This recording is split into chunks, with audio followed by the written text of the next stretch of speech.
Hello dear students, so let's start with the discussion of some multiple choice questions of the topic AC circuits. Okay, आपण काल थोडंसं AC circuits related जे काही highlighted points आहेत, जे काही theoretical mathematical points आहेत ते बघितलेले आहेत आणि त्या बेसवरती आज आपण त्याचे काही न्यूमरिकल्स डिस्कस करूया. कशा पद्धतीने न्यूमरिकल्स आहेत, कुठल्या कुठल्या टाईपवरती न्यूमरिकल आहेत हे थोडंसं लक्षात येईल. चलो let's start.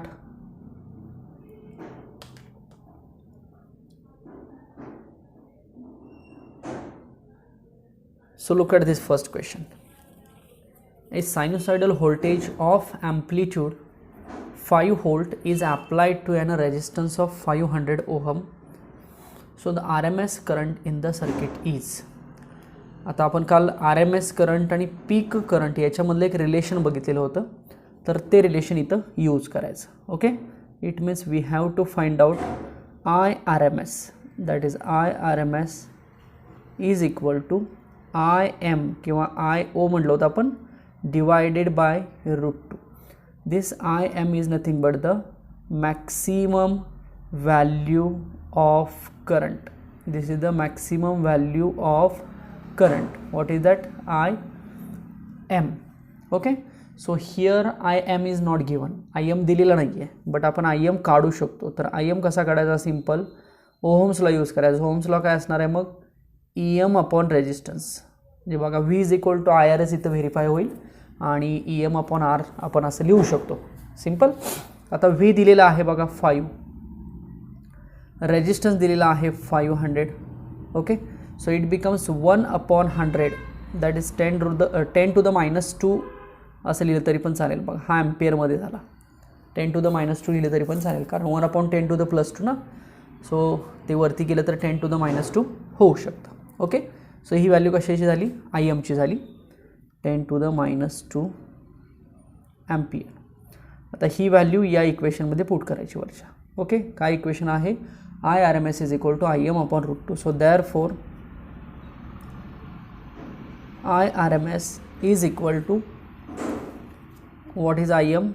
That is 10 raised to minus 2 and upon √2. म्हणजे हे फक्त आपल्याला सोडवावं लागेल.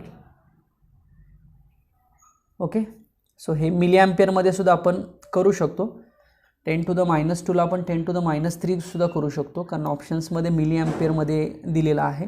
सो बघा 10 to the minus 3ला मी मिली करतो. सो 10 to the minus 2ला minus 3 कसं करायचं? -1ची ॲडजस्टमेंट म्हणजे 10 to the minus 3 होणार आहे. ओके, सो पॉईंट आहे तो राईटला शिफ्ट, म्हणजे 10 मिली ॲम्पियर होईल का बघा, म्हणजे 10 × 10 to the minus 3 होईल का बघा, आणि हे √2. आता ही कॅल्क्युलेशन्स ऑलरेडी तुम्हाला अशी झालेल्या आहेत किंवा ही तुम्ही करू शकता. सिम्पल कन्व्हर्जन आहे, तुम्हाला करायचं आहे फक्त. सो 10 अपॉन √2 मिली ॲम्पियर असं त्याचा आन्सर आहे. सो हेच answer 10 upon √2 milli ampere. Okay, so B option check करा सगळ्यांनी, B option. So this is the value of root mean square current, that is IRMS. बघा मी क्वेश्चन डिस्प्ले केलेला होता, क्वेश्चन आणि त्याचं हे पर्टिक्युलर आन्सर. ठीक आहे, पुढचा क्वेश्चन बघूया.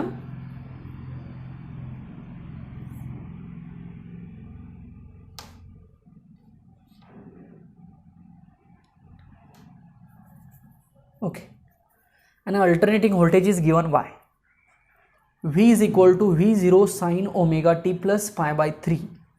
When will be the voltage maximum for the first time? Okay, for the first time it means time find out करायचा. जो इन्स्टंट टाईम आहे ना, instantaneous time, that is small T. तर तो स्मॉल टी फाइंड आउट करायचा आहे. आणि कधी फाइंड आउट करायचा आहे? जेव्हा व्होल्टेज मॅक्सिमम असेल तेव्हा. आता तुम्हाला फेज अँगलची कंडिशन माहिती आहे का? बघा आता साईन इथं फंक्शन आलेलं आहे, म्हणजे फेज अँगल असा पाहिजे की साईन तो अँगल जो आहे ते 1 यायला पाहिजे, म्हणजे मॅक्सिमम व्हॅल्यू आपल्याला ही मिळेल, दॅट इज V0 मिळेल. बरोबर ना? सो मॅक्सिमम व्होल्टेजची कंडिशन आपण कशी लिहू शकतो बघा. So we can write sin omega T plus काय आहे हे π/3 इज इक्वल टू 1 पाहिजे ना, तरच मॅक्सिमम कंडिशन लिहू शकतो.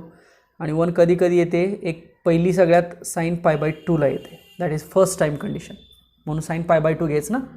ओके, मग हे जर असं असेल तर याच्यावरून आपण हे ω t प्लस π/3 आणि π/2 काय करू शकतो, इक्वल करू शकतो. म्हणजे काय येणार, ω t प्लस हे π/3 इज इक्वल टू हे π/2 असं होणार. बरोबर, इज इक्वल टू हे π/2 आणि ते π/3 जर राईट साईडला गेलं तर ते मायनस π/3 होईल. सो देअर फोर ω t किती मिळेल बघा आपल्याला, ते π/2 मायनस π/3 जर आपण केलं तर 6 आणि 3 मायनस 2 1.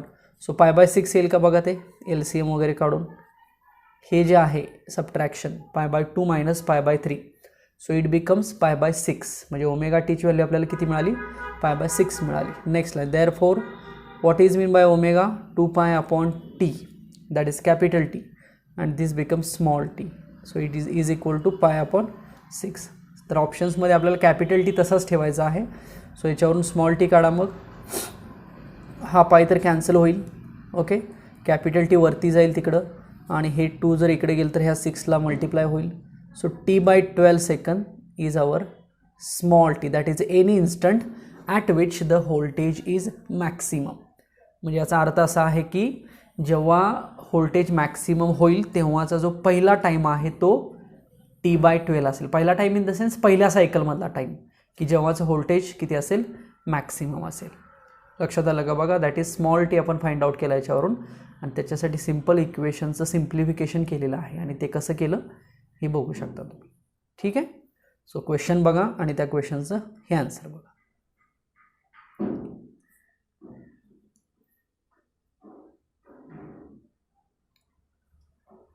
ओके, नेक्स्ट एक क्वेश्चन आहे, impedance of the circuit related आहे. An LCR series circuit is joined to a source of alternating EMF. If R is equal to 9, XL is equal to 28, XC is equal to 16 ohm, then the impedance of the circuit will be. What is the value of impedance, that is Z. आपण थेरीमध्ये बघितलेला आहे Z. इम्पेडन्सचा नक्की अर्थ काय असतो माहिती आहे का, सांगितलं मी काल की एक पर्टिक्युलर सर्किट असेल आणि त्याच्यामध्ये RLC हे तिघं असतील किंवा दोघं असतील, तर हे जेवढं मिळून अपोजिशन करतील that opposition is done by the impedance. फक्त R असेल तर आपण त्याला रेजिस्टन्स म्हणतो, जर इंडक्टर असेल तर त्याला XL म्हणतो, दॅट इज इंडक्टिव्ह रिॲक्टन्स, जर कपॅसिटर असेल तर त्याला XC म्हणतो, that is capacitive reactance. But जर तिघं जण सर्किटमध्ये असतील, दॅट इज R, L आणि C, RLC, असे जर तिघं सर्किटमध्ये असतील तर तिघांचं जे अपोजिशन असतं त्याला काय म्हटलं जातं, इम्पेडन्स. म्हणजे हा इम्पेडन्स ह्या तिघांच्यावरती पण डिपेंड आहे. आणि आठवतं आहे का बघा, मी काल एक डायरेक्ट फॉर्म्युला याचा, direct in the sense solve करून दाखवला होता, कसा आला होता तो एक फॉर्म्युला डायरेक्ट इथे यूज करायचा आहे झेडचा. So impedance of the circuit, so impedance is nothing but one type of resistance. But तिघं जण असतानाचं अपोजिशन आपण बघितलं होतं, हे XL minus XC square plus R square. Is it correct, XL minus XC square plus R square. आता इथं फक्त व्हॅल्यू पुट करत जायचं आहे तुम्हाला, ह्याचं फक्त सॉल्विंगच इम्पॉर्टंट आहे. सो XL आय थिंक किती आहे बघा क्वेश्चनमध्ये, 28 आहे, मायनस XC 16 आहे याचा स्क्वेअर आणि प्लस रेजिस्टन्स 9 आहे याचा square. So you can simply solve this, you will get the answer and you can take the square root. आता स्क्वेअर रूट घ्यावं लागेल आणि मग हे सांगावं लागेल answer. So Z is equal to, so unit त्याला ओहमच असेल बरं का, कारण ओहम म्हणजे काय, शेवटी रेजिस्टन्स आहे. इम्पेडन्स असला तरी तो एक अपोजिशनचंच काम करतो आहे, त्यामुळे त्याचंही जे काही युनिट असेल ते सुद्धा कुठलं असेल, ओहमच असेल. सो बी ऑप्शन आहे का, फक्त एकदा चेक करा. ठीक आहे, सो क्वेश्चन कुठला, त्याचा टाईप कुठला हे थोडंसं समजून घ्या. मी ओव्हरऑल एक्झाम आणि इम्पॉर्टंट क्वेश्चन्स फक्त पिक करतो आहे, थोडेसे टाईप वाईज आहेतच हे, बट त्यातूनसुद्धा थोडासा, आता हा एकदम इम्पेडन्सचा टाईप आला, त्याच्या आधीचे पण काही टाईप्स आहेत, त्यामुळे थोडंसं ते पाठीमागं पुढं होऊ शकतं, बट एक इमॅजिन करू शकता किंवा ते जे काही ॲनालिसिस आहे क्वेश्चनचं ते तुमच्या पद्धतीनं सुद्धा तुम्ही करू शकता. त्यामुळे काय टॉपिक तसा सोपा आहे, इलेक्ट्रोमॅग्नेटिक इंडक्शन नंतरची कन्सेप्ट आहे. चला ठीक आहे, नेक्स्ट घेऊया. In A series LCR circuit, XL is equal to 3500, XC is equal to 200 ohm and R is equal to 150 ohm. Then the phase angle of the circuit is. आता कालची phasor diagram आठवायची यासाठी, आणि phasor डायग्रामवरून आपण impedance triangle काढला होता. Impedance झेडची value लिहिली होती, जे की याच्या आधीचं एक्झाम्पल सोडवलं आपण ते, आणि त्याच्यानंतर फेज अँगल फाय रिप्रेझेंट केलेला होता. मी तुम्हाला फायसुद्धा कसाला ते सांगितलं होतं. आपण तो जो इम्पेडन्स ट्रायंगल बघितलेला होता त्याच्यामधला तो फाय यूज करायचा इथं. आठवते का बघा, हा इम्पेडन्स ट्रायंगल होता अशा पद्धतीनं. इथं समोर होतं XL मायनस XC होतं. ते कसं आलं होतं EL मायनस EC वरून. हॉरिझॉन्टल लाईन हा EMF किंवा रेजिस्टन्स होता, आणि हे टोटल EMF किंवा टोटल इम्पेडन्स होतं. सो हेच आपण इम्पेडन्सच्या फॉर्ममध्ये ड्रॉ करू शकतो. आणि इथं जो अँगल आहे याला म्हटलं जातं फेज अँगल. म्हणजे लक्षात ठेवा, जर तिघंजण असतील सर्किटमध्ये LCR तर तिघांचा हा फेज अँगल आहे. जसं आपण रेजिस्टन्समध्ये इन फेज म्हटलं होतं, इंडक्टन्समध्ये लीड म्हटलं होतं EMF, कपॅसिटन्समध्ये करंट लीड म्हटलेलं होतं, तसं यामध्ये लीड लॅग न सांगता डायरेक्ट फायची व्हॅल्यू सांगितली जाते, कारण ती डिपेंड आहे त्या पर्टिक्युलर व्हॅल्यूजवरती, कारण तिघं पण सर्किटमध्ये आहेत ना. सो सिम्पल ह्या मग ट्रायंगलमध्ये काय करता येईल आपल्याला, टॅन ऑफ फाय अप्लाय करता येईल. Tan of phi, what is the value of tan of phi? That is opposite upon adjacent. So opposite is what? XL minus XC, and adjacent is what? Simple capital R. Okay, so we can put the values, that is tan of phi is equal to XL किती आहे 350 आहे, minus XC आहे 200 divided by resistance आहे 150. Okay, so therefore we will get tan of phi is equal to 150 upon 151 येईल ना. So therefore phi is equal to 45 degree. Yes. So phase angle phi is equal to 45 degree. आलं का लक्षात बघा. So हा जो numerical आहे तो सेरीज RLC, म्हणजे आपण जे 4 पार्ट्स बघितले आहेत त्यातलं जे चौथं बघितलं होतं त्याच्याशी रिलेटेड आहे. ठीक है, next.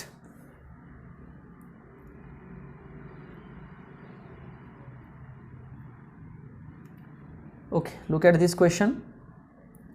The reactance of capacitor is XC if both the frequency and the capacitance are doubled, then the new reactance will be.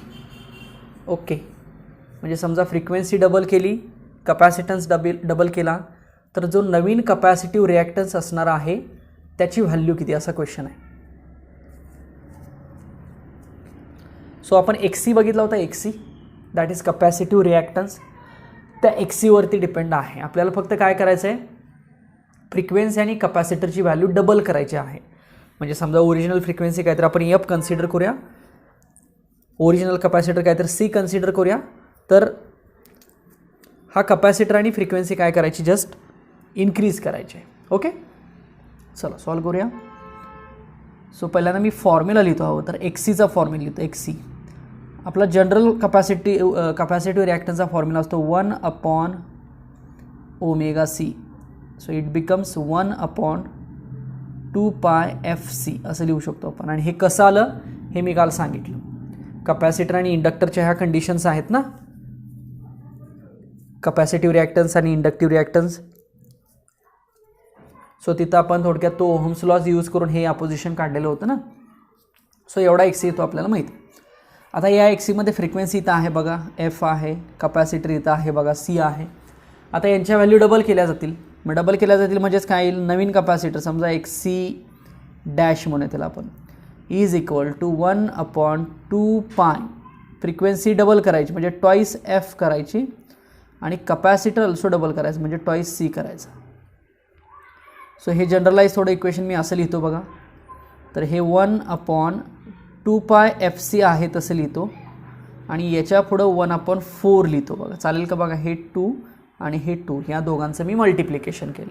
Okay, so XC dash किती लिहिला, simple is equal to 1 upon 2 pi FC into 1 upon 4 मिळालं. But he G value आहे ती म्हणजे कोण आहे, हा तर ओरिजिनल कपॅसिटन्स आहे, that is 1 upon 2 pi FC. मग हा ओरिजिनल कॅपॅसिटर असेल तर त्याला आपण नाव काय देऊ शकतो, वरती दिलेलं आहे बघा, XC म्हणू शकतो. सो देअरफॉर जो न्यू कॅपॅसिटिव्ह रिॲक्टन्स आहे XC डॅश, तो आपल्याला मिळेल XC/4. म्हणजे 1/4 व्हॅल्यू त्या न्यू कॅपॅसिटरची होणार आहे. का? कारण फ्रिक्वेन्सी आणि कॅपॅसिटर डबल केल्यामुळे. Okay, so XC/4 is the answer. You can check the options, you will get D option. आता इथं मी फक्त फ्रिक्वेन्सी आणि कॅपॅसिटन्स डबल करा असं म्हटलं. बऱ्याच कंडिशन्समध्ये तुम्हाला मग फ्रिक्वेन्सी डबल करा, कॅपॅसिटर 1/4 करा ओरिजिनलच्या, हे असे टाईप वाईज मग येऊ शकतात. ह्यातला मेन टाईप हा झाला. फक्त तर तुम्हाला वेगवेगळ्या व्हॅल्यू जर विचारल्या कन्व्हर्जनच्या आल्या तर ते फक्त तिथं थोडंसं मॅच किंवा ॲडजस्ट करता आलं पाहिजे, म्हणजे ते थोडंसं सॉल्विंगला बरं पडेल. ठीक आहे, जाऊया पुढच्या क्वेश्चन करू.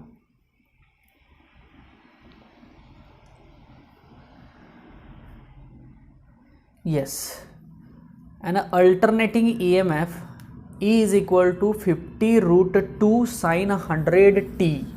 Okay, it is connected to a capacitor of 1 microfarad. Then the reading shown by the AC ammeter connected in the circuit is. म्हणजे थोडक्यात आपल्याला IRMS फाइंड आउट करायचा आहे. मग आता IRMS फाइंड आउट करण्यासाठी आपल्याला ओहम्स लॉ सिंपल यूज करायचा. ठीक आहे, आता सर्किट आहे कॅपॅसिटिव्ह. कॅपॅसिटिव्ह सर्किटमध्ये अपोजिशन फॅक्टर कोण असतो, XC असतो. मग IRMS काढायचं असेल तर ओहम्स लॉ कसा, I is equal to voltage upon resistance. मग व्होल्टेज ERMS घेऊया. So IRMS is equal to ERMS XC. मग चला आपल्याला ERMS आणि XC सेपरेट फाइंड आउट करावं लागेल, मगच ते तिथं पुट करावं लागेल. सो फॉर्म्युला कुठला वापरायचा बघा, इथं लिहितो आहोत तर मी IRMS is equal to ERMS upon opposition ना. मग अपोजिशन म्हणजे कोण, XC असणार आहे. Simple ohm's law, IRMS is equal to ERMS upon XC. But ERMS आणि XC दिला आहे का बघा, याच्यामध्ये नाही दिला. बट C दिलेला आहे, ते एक इक्वेशन दिलेलं आहे, E is equal to 50√2 into sine of 100t. हे इक्वेशन दिलेलं आहे, याच्यावरून आपल्याला बरंच काही काही फाइंड आउट करता येईल. ओके, चला मग कुठल्या कुठल्या व्हॅल्यू फाइंड आउट करायच्या ते आधी बघूया आपण. चला सगळ्यात पहिल्यांदा आपण ते साइन ऑफ ω t ते 100πt असं दिलेलं आहे. सो आपण असं लिहितो, sine of ω t that is equal to sine of 100t, sorry 100πt ना 100t. म्हणजे थोडक्यात ओमेगाची व्हॅल्यू किती मिळाली, 100. चालेल, हे कंपॅरिझन तुम्हाला माहिती आहे असलं. So 2πf is equal to किती मिळालं, 100. म्हणजे थोडक्यात फ्रिक्वेन्सी किती मिळणार आहे बघा, 100/2π. चालेल का बघा. सो ही काय अप्रॉक्सिमेट म्हणजे 50 फ्रिक्वेन्सी आता इथे घ्यायची नाही आहे. इथं जी काही इक्वेशन प्रमाणे फ्रिक्वेन्सी येते ती घ्यायची. म्हणजे किती, f इज इक्वल टू 100/2π. ही झालं पहिली व्हॅल्यू आपली फ्रिक्वेन्सीची. नेक्स्ट मी हवं तर आता XC काढा. XC, what is mean by XC? XC is nothing but the capacitive reactance. So XCचा फॉर्म्युला आपण मगाशी बघितलेला आहे, 1/ωc म्हणजेच 1/2πf into C. Okay, 1/2πf into C. आता C दिलेला आहे आपल्याला, इथं माहीत आहे C दिलेला आहे. मग बघा आता F माहीत झाला, हा F इथं पुट करा. C पण माहिती आहे, आय थिंक Cची व्हॅल्यू 1 मायक्रोफॅरड आहे, 1 मायक्रोफॅरड. सो 10⁻⁶ ना, 10⁻⁶ फॅरड. सो ही सुद्धा व्हॅल्यू इथं पण पुट करा. म्हणजे F माहीत झाला, C माहीत झाला. कशाची व्हॅल्यू निघेल, XCची व्हॅल्यू निघेल. What is mean by XC? Capacitive reactance. So you will gate XC 10⁴ ohm. This is the value of XC. बघा आता काय काढायचं आहे, आता ERMS काढायचं आहे, बरोबर. जे ERMS किती असतं, E0 किंवा EM/√2 ना, मॅक्सिमम EMF अपॉन √2. आता इक्वेशनमध्ये बघा, इक्वेशनमध्ये E0 किती दिसतं, 50√2 दिसतंय आणि अपॉन √2 आहे, हे √2 जाईल. So 50 volt. म्हणजे ERMS किती मिळाला, 50 व्होल्ट मिळाला. जर आपल्याला दोन व्हॅल्यू मिळाल्या, ही पहिली व्हॅल्यू इम्पॉर्टंट आणि ही दुसरी value important, that is XC आणि ERMS. आणि आपल्याला काढायचं काय, ॲमीटरमधला करंट. म्हणजेच मी काय म्हटलं होतं, IRMS we have to find out. So what is the formula? So IRMS is equal to voltage upon resistance, म्हणजेच काय ERMS अपॉन रेजिस्टन्स. रेजिस्टन्स म्हणजेच कोण XC. XC का लिहिला मी रेजिस्टन्सला, त्याला कपॅसिटिव्ह रिॲक्टन्स का म्हणायचं, कारण सर्किट कुठला आहे कपॅसिटिव्ह. सर्किट कपॅसिटिव्ह असेल तर कपॅसिटिव्ह रिॲक्टन्स. सो ERMS माहीत आहे, XC माहीत आहे, हे सगळ्या व्हॅल्यू पुट करू शकता आणि तुम्ही IRMS फाइंड आउट करता येईल. So you will get the value of IRMS that is 5 milli ampere. मी इथंच थोडंसं लिहितो व्हॅल्यू, आता काही कॅल्क्युलेशन सेपरेट करत नाही. बऱ्यापैकी तुमच्यासमोर मी सगळं मांडलेलं आहे, त्याचा कुठला रिक्वायर्ड फॉर्म्युला आहे, त्याची कंडिशन कुठली आहे, हे सगळं तुमच्यासमोर दिसतंय. त्यामुळे मी काय सेपरेट ते रिप्रेझेंटेशन त्याचं करत नाही. ठीक आहे. सो हे व्यवस्थित लक्षात आलं का बघा. So 5 milli ampere. So C option आहे. सो तर पाठीमागे जाऊन क्वेश्चन बघा, क्वेश्चनची कंडिशन पुन्हा एकदा बघा. थोडासा लेंदी क्वेश्चन झाला, आन्सर लेंदी झालं, बट इझी आहे का तर आहे. जे काही ओव्हरऑल फॉर्म्युले आपण यूज करतो त्याच्यावरतीच न्यूमरिकल्स असतात. फक्त आपलं प्रॅक्टिस थोडंसं कमी पडलं की काय होतं की ॲक्च्युअल सॉल्विंग जे आहे ते लक्षात येत नाही, किंवा काही हिंट्स आपल्याला ऑलरेडी लेक्चरच्या वेळेस थेरीच्या वेळेस सांगितलेलं असतात त्या माहीत नसतात. मग ते माहीत नसेल तर मग तो थोडासा प्रॉब्लेम तिथं येऊ शकतो. ठीक आहे. चला नेक्स्ट बघूया क्वेश्चन. हा व्यवस्थित लिहून घ्या किंवा हवं तर सोडवा नीट, आणि तो क्वेश्चन आहे तो व्यवस्थित चेक करा. नेक्स्ट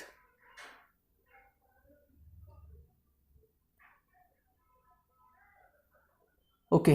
सो पुढचा question, inductive reactance for a coil of inductance 5 milli henry L दिलेला आहे. When an alternating source of 220 volt 50 hertz is connected to it is X1. Okay.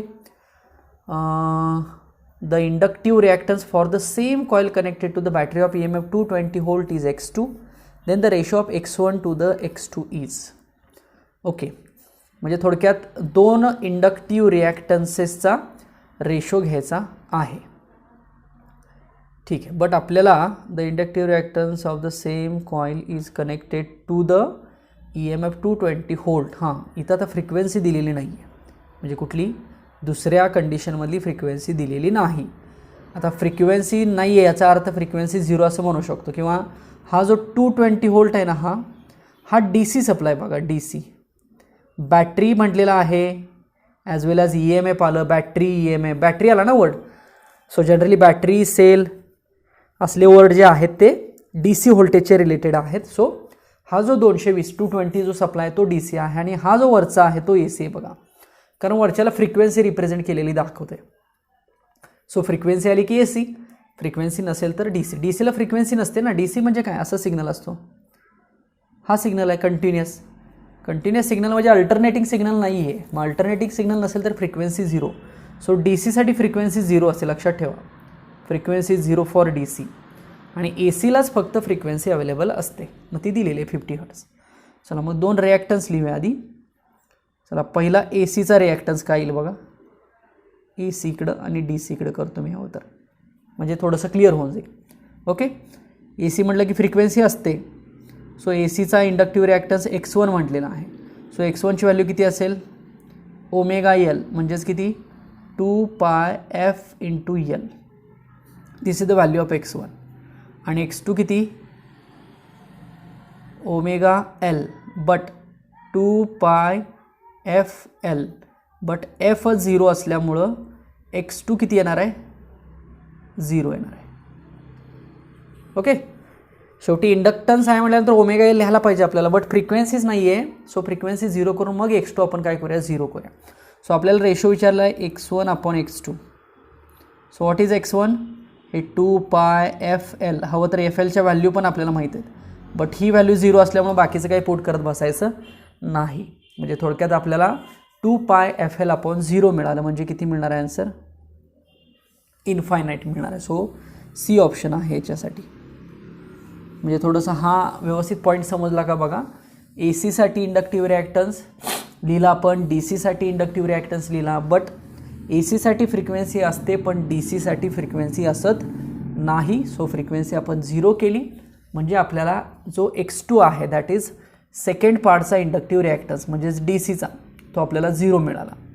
आणि जो ACचा इंडक्टिव्ह रिॲक्टन्स आहे X1, तोच फक्त इथं अवेलेबल आहे. मग AC अपॉन DC केलं थोडक्यात म्हणजेच 2πfL अपॉन 0 आणि कुठल्याही व्हॅल्यूला जर 0ने डिवाइड केलं then will get the answer of infinite, that is infinity.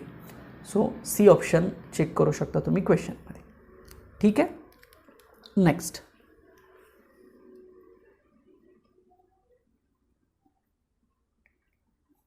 Okay, पुढचा एक क्वेश्चन. चला सो हां, आता एक मगाशी क्वेश्चन होता बघा. ओके, सेम त्याच टाईपचा आणि ऑलमोस्ट त्याच व्हॅल्यू असलेला क्वेश्चन आहे बघा. थोडाफार व्हॅल्यू बदलत आहेत. इक्वेशन तर जवळपास तेच आहे, फक्त ॲम्प्लिट्यूड बदलला. मगाशी होता 50√2 होता, आता 200√2 झाला. बाकी 100t तसंच आहे बघा. कपॅसिटरची व्हॅल्यू मगाशी 1 होती आय थिंक, येस. आता ती किती केली 2 मायक्रोफॅरड. सो सेम आहे की रीडिंग ऑफ द ॲमीटर किती. सो पटपट मी सोल्युशन लिहितो. जे मगाशी लिहिलेलं आहे तेच आहे. थोडंसं तुम्हाला आता हे लक्षात यायला पाहिजे. IRMS फाइंड आउट करायचं आहे. सो फॉर्म्युला मी काय लिहिला होता, IRMS is equal to ERMS upon Z. Sorry, Z म्हणजे कोण, XC लिहिलं होतं, XC, कारण कपॅसिटिव्ह सर्किट आहे ना. सो कपॅसिटिव्ह सर्किटचा अपोजिशन फॅक्टर कोण असतो, XC, that is capacitive reactance. चला पटपट सांगतो मी काय काय केलं होतं मगाशी आपण. सो पहिल्यांदा XC फाइंड आउट केला होता आपण, XC. सो XC कसा फाइंड आउट केला, XCच्या आधी आपण कंडिशन घेतली होती साइन ऑफ ओमेगा टीची. So sine of omega T is equal to sine of 100t घेतलं होतं. हे तेवढंच येईल बघा. Omega is equal to 100. So 2πf is equal to 100. So f is equal to 100 upon 2π. हे सोडवलं तरी चालतं, नाही सोडवलं तरी चालते. याच्यानंतर आपण XC कसा काढला होता, XC is equal to 1 upon 2πfc. आता F माहीत आहे, C माहीत आहे, याच्यावरून XC निघेल. सो मी XCची व्हॅल्यू सांगतो, 5 × 10⁻³ ओहम आहे. झाला XC. आता नंतर आपण ERMS काढला होता. ERMS कसा काढला होता, E0 म्हणजेच EM अपॉन √2 ना, मॅक्सिमम EMF अपॉन √2. आता इथलं मॅक्सिमम EMF किती घ्यायचं, 200√2 अपॉन √2 घ्यायचं, बरोबर का. ERMS. सो √2 कॅन्सल होईल. सो हे 200 व्होल्ट येईल. मग असे 50 होतं ना. चला ERMS निघाला, XC निघाला. सो IRMS कसा लिहायचा, so IRMS is equal to ERMS upon XC. So सगळ्या व्हॅल्यू तुम्हाला माहीत आहेत, हे तुम्ही पुट करू शकता आणि हे आन्सर मिली ॲम्पियरमध्ये येईल. 40 milli ampere is the answer. So याचाही ऑप्शन C आहे. चला पटपट समजतं आहे का. मग जे ऑलरेडी मगाशी आपण बघितलेलं आहे इक्वेशन आणि जी काही कंडिशन होती तीच कंडिशन या ठिकाणी आपल्याला यूज करायची आहे. म्हणजे इम्पेडन्सवरचा हा थोडक्यात क्वेश्चन आहे. इम्पेडन्समधला कपॅसिटिव्ह रिॲक्टन्स जे पहिले टाईप आहेत ना त्याच्याशीच रिलेटेड आहे, वेगळं काही नाही. ठीक आहे. नेक्स्ट पुढचा एक क्वेश्चन घेऊया. हे रब करतो मी.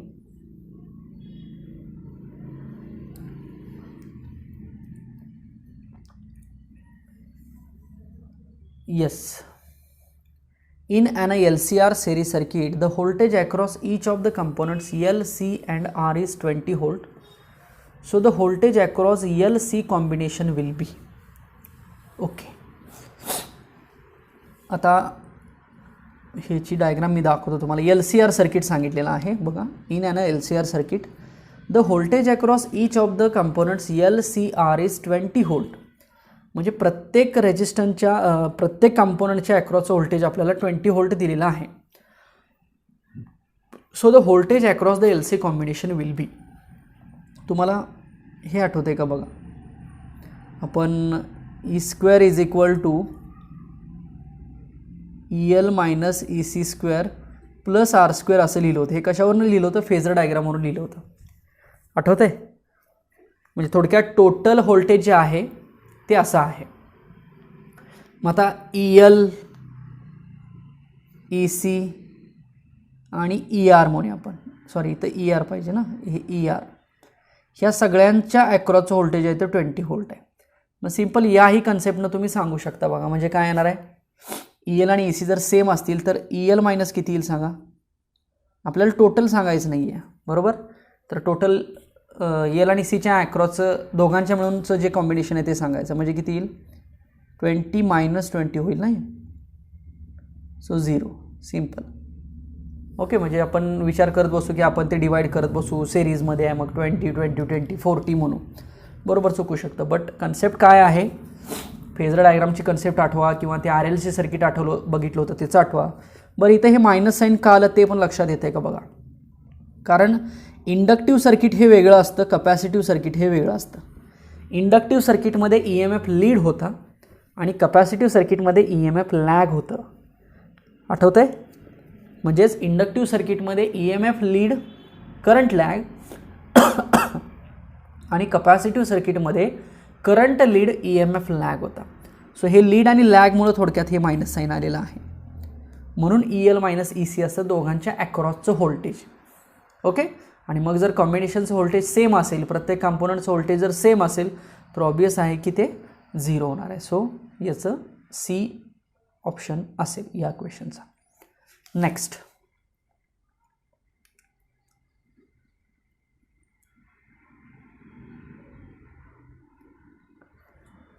ठीक आहे. In a series resonant LCR circuit, पुन्हाही त्याचाच तोच टाईप आहे बघा, थोडासा लेंदी आहे. 2 एक्झामिनेशनला, एकदा IEEE आणि CETला पण विचारलेला हा क्वेश्चन आहे.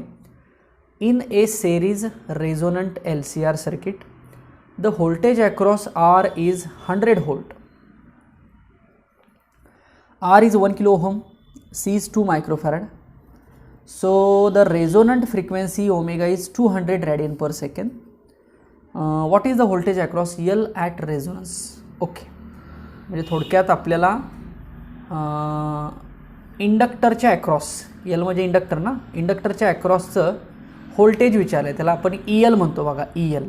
ओके, सो EL आपल्याला फाइंड आउट करायचं आहे. आता ओहम्स लॉ प्रमाणे जर आपण ELची value is equal to I into R म्हणूया. सो I इंटू R, आता R म्हणजे कोण असेल ह्या केसमध्ये, XL असेल बघा, बरोबर आहे. R म्हणजे कोण असेल, XL असेल. ओके, ॲज वेल एज आपण रेझोनन्स कंडिशनसाठी XL आणि XC सेम म्हणतो सिरीजमध्ये, बरोबर का. सो XLच्या जागेला आपण XC पण लिहिलं तरी चालेल. म्हणजे EL is equal to I into XC असं सुद्धा लिहू शकतो आपण. XLची व्हॅल्यू काय असते, ओमेगा EL, आणि XCची व्हॅल्यू काय असते, 1/ओमेगा C असते. हे बरोबर आहे का बघा. सो ही कन्सेप्ट आपल्याला तिथं वापरायची आहे, कारण सेरीज रेझोनंट सर्किट आहे. सो सेरीज रेझोनंटसाठी आपण Z1 केला होता मिनिमम, आठवते. सो XL आणि XC सेम केला होता, omega EL omega C. Okay, so पहिल्यांदा आपल्याला EL काढायचं ना. सो ELसाठी मी फॉर्म्युला असं लिहू का, so EL is equal to I into XL, कळतं इथपर्यंत. So EL is equal to I into XC पण लिहू शकतो आपण. So EL is equal to I/ओमेगा C होणार बघा. इज इट करेक्ट, कारण XCचा अर्थ काय आहे, ओमेगा इंटू C, 1/ओमेगा C. आता ओमेगा माहीत आहे, C माहीत आहे, दिला आहे ओमेगा 200 रॅडियन पर सेकंड. त्याच्यानंतर C पण दिलेला आहे 2 मायक्रोफॅरड. बट I माहीत नाही आहे आपल्याला. मग I कसा काढायचा, पुन्हा ओहम्सला यूज करायचा. I म्हणजे कोण, ER/R, रेजिस्टन्सच्या अक्रॉसचं व्होल्टेज अपॉन रेजिस्टन्स. मग ते किती लिहायचं, 100/1000 रेजिस्टन्स बघा. So we will get the value of 1 2 1 2, so 10 1/10 येईल ना. सो इट बिकम्स 0.1 येते का बघा, झालं. So this is the value of I. हे खूप महत्त्वाचं आहे. एवढं जे दिसतंय ना, हे 3 फॉर्म्युले सिरीज रेझोनन्ससाठी मी लिहिलेले आहेत. So I is equal to किती लिहिलं आपण, 0.1 अँपियर. आणि आता ELची व्हॅल्यू किती लिहिली आपण, I/ओमेगा C. मग ह्या व्हॅल्यू तर पुट करूया. सो आपल्याला EL मिळेल, दॅट इज 0.1/ओमेगा किती आहे, 200 इंटू C किती आहे, 2 इंटू 10⁻⁻⁶. हे आता सगळं तुम्हाला सॉल्व करावं लागेल. मी हवं तर दाखवते एक स्टेप. 1000/4 दिसते. सो 250 व्होल्ट आन्सर येते, 250 व्होल्ट.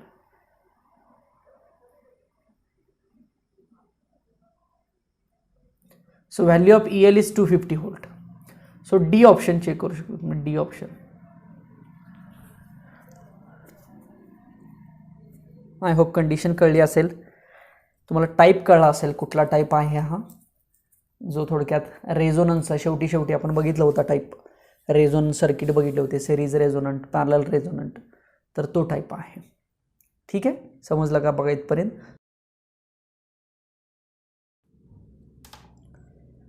ओके, चला पुढचा एक क्वेश्चन घेऊया.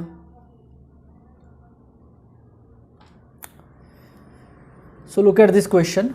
In an oscillating LC circuit, the maximum charge on the capacitor is Q. So what is the charge on the capacitor when the energy is stored equally between the electric and magnetic fields? तर आता हा थोडासा LC ऑसिलेशनचा एक आपण छोटीशी diagram बघितली होती, त्याच्याशी रिलेटेड आहे, किंवा थोडंसं इलेक्ट्रोस्टॅटिकमध्ये आपण कपॅसिटरची एक एनर्जी बघितली होती बघा. ठीक आहे, तर त्या एनर्जीशी रिलेटेड हा थोडासा क्वेश्चन आहे. ठीक आहे, तर आता याच्यामध्ये काय कन्सिडरेशन करावं लागेल, तर एकतर एनर्जीचं एक्सप्रेशन आपल्याला ते 1/2 QV किंवा 1/2 CV² किंवा 1/2 Q²/C हे बघितलेलं होतं, ते आपल्याला इथं कन्सिडर करावं लागेल. थोडासा क्वेश्चन बघा मी कशा पद्धतीनं सोल्युशन याचं लिहितो आहे, व्यवस्थित लक्ष द्या. ठीक आहे, आता सगळ्यात पहिल्यांदा जो पहिली कंडिशन दिलेली आहे, कपॅसिटरचा मॅक्सिमम चार्ज आहे तो +Q, कॅपिटल +Q कन्सिडर करूया. So +Q is what, maximum charge on capacitor. व्यवस्थित लक्ष द्या, नक्की समजेल. Maximum charge on capacitor. Okay, this is the first condition. So energy आपण किती लिहितो मग, 1/2 CV² किंवा 1/2 QV किंवा 1/2 Q²/C पण लिहितो बघा. आपल्याला जी एनर्जी इथं रिक्वायर्ड आहे किंवा जो फॉर्म्युला यूज होऊ शकतो तो फॉर्म्युला इथं आपण लिहू शकतो. ठीक आहे, आता Wien energy is equally shared between the electric and magnetic fields असं म्हटलेलं आहे. म्हणजे जी काही एनर्जी आहे ती मॅग्नेटिक आणि इलेक्ट्रिक फील्डसाठी इक्वली शेअर्ड केलेली आहे. तर कपॅसिटरमध्ये किती एनर्जी स्टोअर होईल, इक्वली म्हणजे 1/2 ना थोडक्यात. म्हणजे थोडक्यात आपण असं म्हणूया का, एनर्जी स्टोर्ड इक्वली केल्यानंतर किती होणार आहे, एनर्जी स्टोर्ड 1/2 होणार. म्हणजे कोण, हे 1/2 Q²/C जे आहे याला डिवायडेड बाय 2 होणार ना. इक्वली शेड म्हणजे आपण 1/2 केली. ओके, आता बघा, सो आपल्याला चार्ज फाइंड आउट करायचा आहे त्या कपॅसिटरवरचा. आता एकतर आपण मॅक्सिमम चार्ज Q घेतलेला आहे, capital Q. Okay, but small q एक कन्सिडर करूया, जो की कपॅसिटरवरचा चार्ज आहे. कशासाठी, एक स्टँडर्ड फॉर्म्युला 1/2 Q²/C चा, आणि हे इक्वली स्टोअर केल्यानंतरचा फॉर्म्युला एवढा मिळाला आहे बघा. ओके, मग समजा Q हा एक चार्ज आहे कपॅसिटरवरचा, तेव्हाची त्याची एनर्जी किती असेल, 1/2 Q²/C इज इक्वल टू ही. म्हणजे ही अशी मी लिहू का बघा, 1/2 अगेन 1/2 Q²/C. म्हणजे हिंट लक्षात आली का बघा, इलेक्ट्रिक आणि मॅग्नेटिक फील्डमध्ये जी काही एनर्जी शेअर झालेली आहे, इक्वली शेअर झालेली आहे, ती एनर्जी थोडक्यात त्या कपॅसिटरची टोटल एनर्जी असेल.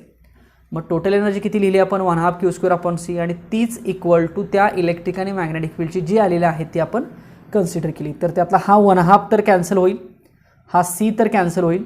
सो आपल्याला स्मॉल q किती मिळेल, Q²/2 मिळेल बघा. येस, Q²/2 मिळेल. So therefore small q is equal to Q/√2 मिळेल. म्हणजे जो काही मॅक्सिमम चार्ज आहे त्याच्या फॉर्ममधला आन्सर आपल्याला काढायचा आहे. ऑप्शन्समध्ये जर बघितलं आपण तर तसं दिसते. सो स्मॉल q किती मिळाला, Q/√2 मिळाला. सो ए ऑप्शन आहे याचा. मग म्हणजे थोडासा LC ऑसिलेशनचाच टाईप आहे, बट कुठंतरी इलेक्ट्रोस्टॅटिक रिलेटेड आहे, त्यामुळे इलेक्ट्रोस्टॅटिकमध्ये सुद्धा हा फॉर्म्युला झाला होता. आपण याच्या रिलेटेड सुद्धा इलेक्ट्रोस्टॅटिकची एक्झाम्पल सोडवलेली होती. ठीक आहे, जर तुम्हाला आठवत असतील तर चांगली गोष्ट आहे. नेक्स्ट,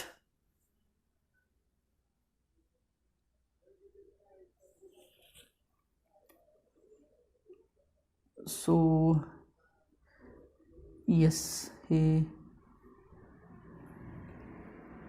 पीक बरोबर आहे, CD 2016चा क्वेश्चन आहे. Alternating current of peak value 2/π amperes करंटची व्हॅल्यू. पीक व्हॅल्यू म्हणजे I0, I0, IM, IP, आठवत आहे notation. Flows through the primary coil of transformer. Okay, electromagnetic इंडक्शनशी रिलेटेड क्वेश्चन आला बघा. The coefficient of mutual inductance between the primary and secondary coil is 1 henry. The peak EMF induced in the secondary coil is. तर थोडंसं हे का घेतोय बघा मी, तर हा ॲक्च्युली क्वेश्चन इलेक्ट्रोमॅग्नेटिक आणि AC सर्किट तसं बघितलं तर हे दोन्ही टॉपिक एक आहेत. म्हणजे जुन्या सिलेबसमध्ये हे दोन्ही टॉपिक एक असायचे, ठीक आहे. आणि जुन्या सिलेबसप्रमाणे ह्या दोन्ही टॉपिकमध्येच तो म्हणजे AC पार्ट पण त्याच्यातच असायचा आणि इलेक्ट्रोमॅग्नेटिक इंडक्शन पण त्याच्यात, कारण एकमेकांशी रिलेटेड आहेत. सो सेम तो क्वेश्चन आहे. थोडीशी म्युच्युअल इंडक्टन्सची कन्सेप्ट पण इथे येते आणि थोडीशी आपली पीक EMFची पण AC मधली. सो कंबाईनमध्ये हा क्वेश्चन आहे असं आपण म्हटलं तरीसुद्धा चालेल बघा, ठीक आहे. सो आपल्याला पीक EMF फाइंड आउट करायचं आहे. आता पीक EMF म्हणजे कुठलं, जे इक्वेशन येतं त्या इक्वेशनमध्ये जो ॲम्प्लिट्यूड असतो ना त्याला पीक EMF म्हणायचं असतं. तर त्यासाठी आपल्याला आधी इक्वेशन काढावं लागेल. जर आपण ERMS म्हणतो किंवा इक्वेशन E=E0 sin ωt म्हणतो ना, त्यातला तो E0 म्हणजे पीक EMF असतं. तसं आपल्याला एक इक्वेशन काढावं लागेल, त्याला मी E म्हणतो. सो ट्रान्सफॉर्मर म्हणजे म्युच्युअल इंडक्टन्स आहे. सो M dI1/dt चालेल का बघ. आणि तो जो I1 आहे ना तो म्हणजे प्रायमरी साईडचा करंट आहे असं आपण म्हणूया. तर देअरफॉर मी I1 किती लिहितो बघा, चालेल का. So I1 is equal to I0. What is I0? Maximum value of the current into sine of ωt असं लिहितो आपण, ठीक आहे. सो दिलेल्या कंडिशननुसार I1 असा येईल, I0 येईल 2/π मॅक्सिमम करंट आणि हे साइन ऑफ 100πt असेल, कारण ओमेगाची व्हॅल्यू 2πf असते. सो फ्रिक्वेन्सीने 2ला मल्टिप्लाय केलं तर ते 100 होणार आहे. गिवनमध्ये चेक करू शकता. सो ही व्हॅल्यू कशाची झाली, I1ची झाली. म्युच्युअल इंडक्टन्स किती दिलेला आहे, 1 दिलेला आहे. सो E किती काढता येईल बघा, 1 × d/dt आणि ह्या I1चा आपल्याला डेरिव्हेटिव्ह घ्यावा लागेल, म्हणजे 2/π sine of 100πt. Okay, so this is the equation. आता याचं डेरिव्हेटिव्ह घेऊया. चला, ते 2/π कॉमन घेतो मी बाहेर. सो 2/π साईनचं डेरिव्हेटिव्ह कॉस होईल, cos 100πt. But he term extra असल्यामुळे ह्याचं पुन्हा डेरिव्हेटिव्ह होईल, 100π होईल, टीचं 1 होईल ना. हे माहीत आहे का डेरिव्हेटिव्हचा रूल. साइन 100πtचं डेरिव्हेटिव्ह कॉस 100πt असतं, बट 100πt एक्स्ट्रा असल्यामुळे त्याचं पुन्हा डेरिव्हेटिव्ह घेतलं तर ते 100π होणार आहे. सो हा कॉस बाजूला ठेवा आणि हे बाजूला घ्या, म्हणजे काय होणार, पाय तर कॅन्सल होईल का. So 100 × 2 that is 200 cos of 100πt. बघा लिहिताना पण मी असं लिहितो, म्हणजे इक्वेशन थोडंसं तुम्हाला ओव्हरऑल लक्षात येईल. E=E0 cos ωt असं इक्वेशन कधी ऐकलं आहे, E=E0 cos ωt झालेलं आहे. तर त्यातला जो E0 आहे ना त्याला म्हटलं जातं पीक व्हॅल्यू ॲम्प्लिट्यूड. हा ॲम्प्लिट्यूड आहे बघा 200, आणि ॲम्प्लिट्यूड म्हणजेच peak value, maximum value. Okay, I0 E0 असं म्हटलं जातं ना. नोटेशन्स मी कालही सांगितली होती. तर आपला जो E0 असेल किंवा पीक व्हॅल्यू असेल ती किती असेल, 200 volt. So E0 is equal to 200 volt. This is our answer. So B option. आणि तेव्हा बघा ना, कॉस 100πt सुद्धा हे 1च असणार आहे मॅक्सिमम व्हॅल्यू, बरोबर, कॉस 100πt. सो तेव्हा मॅक्सिमम व्हॅल्यू 1 असेल. So that is the peak EMF, that is 200 volt. Next,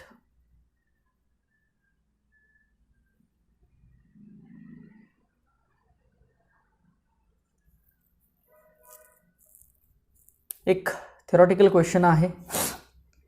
the LC parallel resonant circuit. आता थोडंसं काल मी तुम्हाला सेरीज आणि पॅरलल सांगितलेलं आठवतं आहे. सेरीज म्हटलं की काय ओळखायचं, कोण जास्त, सेरीजमध्ये करंट जास्त असतो. आठवते कालचं, सेरीज रेझोनन्स करंट जास्त. का करंट जास्त आला होता, कारण झेड आपण कमी मिनिमम केला होता ना, XL आणि XC सेम करून. झेडला R म्हटलं होतं बघा सेरीज रेझोनन्सची कंडिशन, आणि त्याला अपोजिट पॅरलल. पॅरलमध्ये करंट कसा होता, मिनिमाइज होता. पॅरलमध्ये ग्राफ असाला होता का, लाईक दिस, आठवत आहे? अशा पद्धतीने आपण ग्राफ रिव्हर्स केलेला होता पॅरललमध्ये. ओके, तर त्या ग्राफमध्ये इथं आपल्याला आय मीनची व्हॅल्यू असते बघा, ह्या रेझोनंट फ्रिक्वेन्सीला. हे एफ आर आहे, इकडं फ्रिक्वेन्सी आहे, इकडं करंट आहे. So this is the I mean value, I minimum. मग जर आय मिनिमम असेल तर झेड कसा असतो सांगितलं होतं, मॅक्सिमम, कारण करंट आणि इम्पेडन्स एकमेकांना अपोजिट आहेत. So has a very very high impedance. So for LC parallel resonant circuit impedance is high. हेच तुम्हाला सिरीजसाठी आलं तर impedance is low, current is maximum, असं डिफाईन करता आलं पाहिजे. ठीक आहे, next.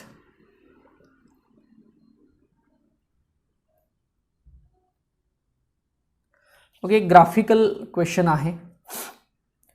The graph gives the relation between the inductive reactance XL of an inductor against the frequency of the applied EMF. What is the value of the inductance. Okay, आपल्याला L find out करायचा आहे या ग्राफची मदत घेऊन.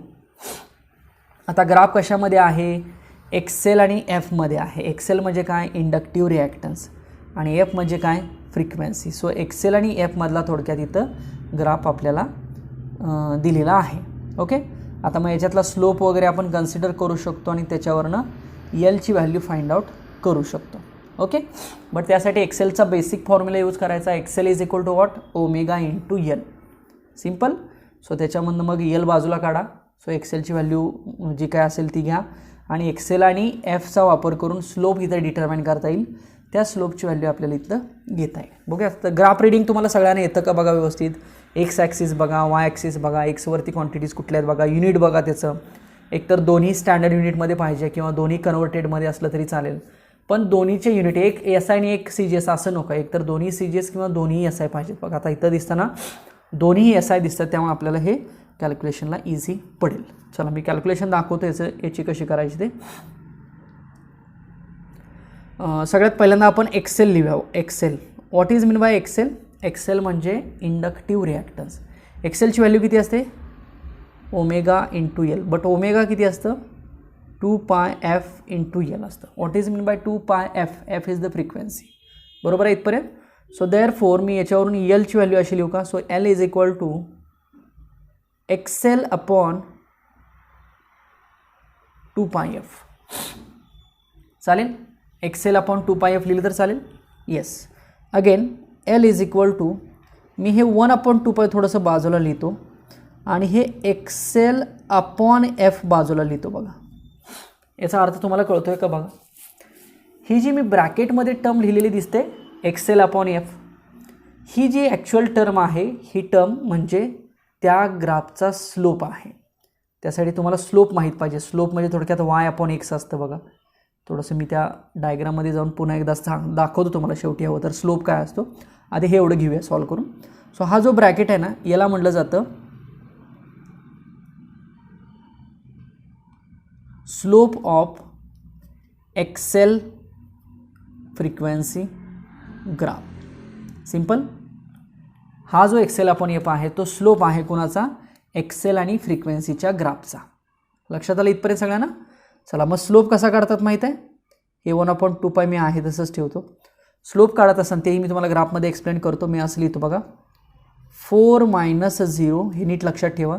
हे मी तुम्हाला ग्राफमध्ये पण हवं तर दाखवतो. 200 - 0 म्हणजे सिंपल y अपॉन x असं लिहिलं जातं जनरली. ठीक आहे. So it becomes 1 upon 2π into हे होणार आहे 1 अपॉन 50. ओके. सो हे मिळेल आपल्याला 1 upon 100π. This is the L. Okay. So 100 मी वरती घेतो, 10⁻² अपॉन π होईल. चालेल का बघा. आता हे थोडंसं तुम्हाला मग सगळं सॉल्व करावं लागेल आणि सॉल्व करून तुम्हाला एक पर्टिक्युलर ॲन्सर मिळेल. 3.2 इंटू 10⁻³ हेनरी, कारण इंडक्टन्स हेनरीमध्ये असतो बघा. सो सगळ्या स्टेप्स व्यवस्थित समजल्या का बघा. मी तुम्हाला स्लोपचा अजून एकदा अर्थ सांगतो, नक्की स्लोप म्हणजे काय असतो. म्हणजे तुम्हाला स्लोप ह्या एक्झाम्पलमध्ये कुठं आणि कसा वापरला हे थोडंसं लक्षात आलं असेल, हिंट कळली असेल कशा पद्धतीनं मी स्लोप ह्या एक्झाम्पलमध्ये वापरलेला आहे. चला हे व्यवस्थित लिहिलं का बघा, सोडवलं का बघा. मी तुम्हाला स्लोप दाखवतो नक्की कसा कन्सिडर करायचा किंवा ग्राफमध्ये स्लोप कसा घेतला जातो. ठीक आहे. आता स्लोप म्हणजे काय, ही लाईन बघा, हा पॉझिटिव्ह स्लोप आहे, याला म्हणायचं पॉझिटिव्ह स्लोप. ओके. आणि जर स्लोप ग्राफ असा असेल तर याला म्हणायचं निगेटिव्ह. हा कसला, पॉझिटिव्ह, आणि हा राईट साईडचा कसला आहे, निगेटिव्ह. मग आपल्याला इथं पॉझिटिव्ह स्लोप विचारलेला आहे. ठीक आहे. मग पॉझिटिव्ह स्लोप कसा घेतला बघा, थोडक्यात इथून इथपर्यंत हा एक ट्रायंगल तयार झाला, बरोबर. तर ट्रायंगलमध्ये काय करायचं, ही बाजू डिवायडेड बाय ही बाजू. मग ही बाजू 4 आहे ना, म्हणजे 4 - 0 आहे, आणि ही बाजू जी एक्स ॲक्सिसवरची आहे ती 200 - 0 आहे. बघा लक्षात येते का. येस. सो 4/200 म्हणजे किती येईल, 1/50. आपण फॉर एक्झाम्पल फक्त समजा एवढं घेऊया, म्हणजे कुठलं, हा ट्रायंगल घेऊया, हा ट्रायंगल घेऊ सपोज. बघा लक्षात येते का, हा एवढाच ट्रायंगल घेतला मी. कुठला, हा मी शेडेड केला आहे ना, तो घेतला. मग शेडेड ट्रायंगलमध्ये इथं 3 आहे बघा, इथं 150 आहे, आणि इथं हे 0 आहे. आय होप लक्षात येत असेल तुमच्या. मग आता ह्याचा स्लोप किती असेल, 3 म्हणजे हे 3 आहे ना, आणि हे एक्स ॲक्सिस किती आहे, 150. शेवटी किती येणार आहे, 1/50. म्हणजे कुठं जरी तुम्ही गेला आणि कुठली जरी व्हॅल्यू तुम्ही यातली ट्राय केली तरी सगळीकडे तुम्हाला काय मिळतं, 1/50 मिळतं. इवन तुम्ही सगळ्यात खालचा छोटा ट्रायंगल बघा, कुठला, लक्ष द्या सगळ्यांनी, हे 0, हे 50 आणि हे 1, हा सगळ्यांनी बघा. तर हा झाला स्लोप. मग हा स्लोप किती येणार, y/x. मग y किती आहे, 1, x किती आहे, 50. झालं 1/50. म्हणजे कुठल्याही पॉईंटला तुम्ही गेला तर तुम्हाला पॉझिटिव्ह 1/50 हा स्लोप मिळणार आहे. So this is the concept of slope. आलं का लक्षात बघा. नेक्स्ट रेझोनंट फ्रिक्वेन्सीचा एक क्वेश्चन घेऊया, कारण तो एक फॉर्म्युला सिरीज आणि पॅरललमध्ये खूप इम्पॉर्टंट आहे रेझोनंट फ्रिक्वेन्सीचा, त्यामुळे त्याच्या रिलेटेड एखादा क्वेश्चन बघूया. A wave of wavelength 300 metre is to be radiated through a transmitter. You are given a capacitor of 2.5 microfarad. What should be the value of the inductance of the coil required to produce the oscillatory circuit? आपल्याला L ची value find out करायची आहे. मग आता L साठी resonant frequency जी आहे that is 1/2π√LC, तो formula use करायचा इथं आणि त्या L ची व्हॅल्यू फाइंड आउट करायची. पण त्याच्यासाठी बघा इथं तुम्हाला वेवलेंथ दिसते बघा, ते 300 मीटर ही वेवलेंथ आहे, लक्षात असू द्या. ओके. सो वेवलेंथवरून आपण फ्रिक्वेन्सी काढू शकतो. सो आपण आधी फॉर्म्युला बघूया कुठला आहे. तर हे न्यूमेरिकल समजला का बघा, रेझोनंट फ्रिक्वेन्सीवरचा न्यूमेरिकल आहे. सो रेझोनंट फ्रिक्वेन्सी आपण किती लिहिली होती, FR लिहिलेली, FR. सो FR is equal to 1/2π√L × C असं लिहिलं होतं. आपल्याला पाहिजे L.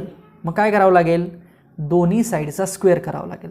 मग चला दोन्ही साईडचा स्क्वेअर केला तर काय होईल, हे FR स्क्वेअर होईल इज इक्वल टू 1/4π² होईल आणि हे L × C असं होईल. चालेल. हे सिम्प्लिफिकेशन तर आता सगळ्यांना जमत असेल. सो देअरफॉर मी L बाजूला घेतो. मग Lचा फॉर्म्युला काय मिळेल, 1/4π² हे FR स्क्वेअर आणि इंटू हे C होईल. चालेल का. बट आता C दिलेला आहे, बट F दिलेलं नाही. Fलाच आपण FR म्हणूया. बट F ची व्हॅल्यू आपण वेवलेंथवरून फाइंड आउट करू शकतो, बरोबर आहे. F ची व्हॅल्यू आपण वेवलेंथवरून फाइंड आउट करू शकतो. So F is equal to C upon lambda म्हणूया आपण. चालेल का.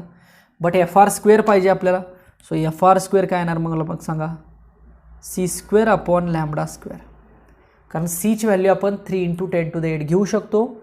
लॅम्बडाची व्हॅल्यू या ठिकाणी 300 मीटर दिलेली आहे. सो सिंपल याच्यावरून काय करायचं, फ्रिक्वेन्सी फाइंड करायची आणि तीच frequency as a resonant frequency असं सांगायचं. लक्षात आलं का बघा.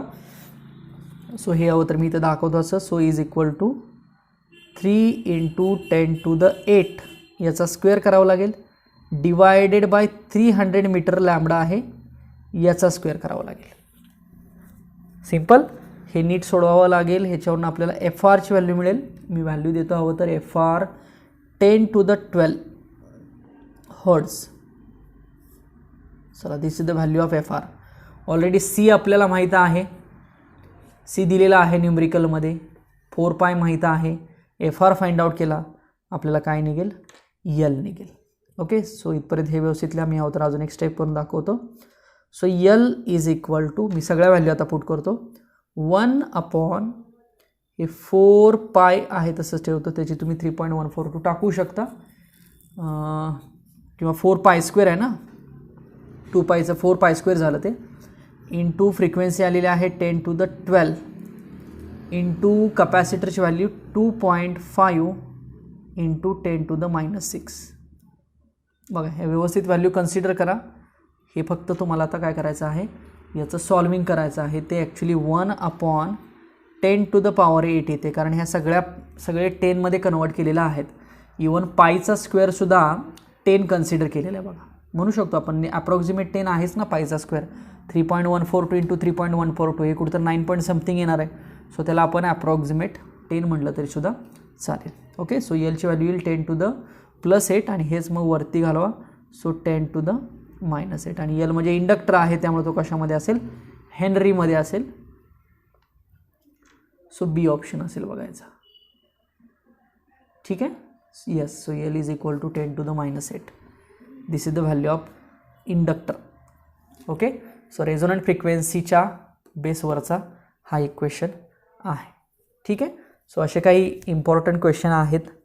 तुम्हीसुद्धा DPP जो दिलेला आहे हे ॲक्च्युली DPPमधलेच क्वेश्चन्स आहेत.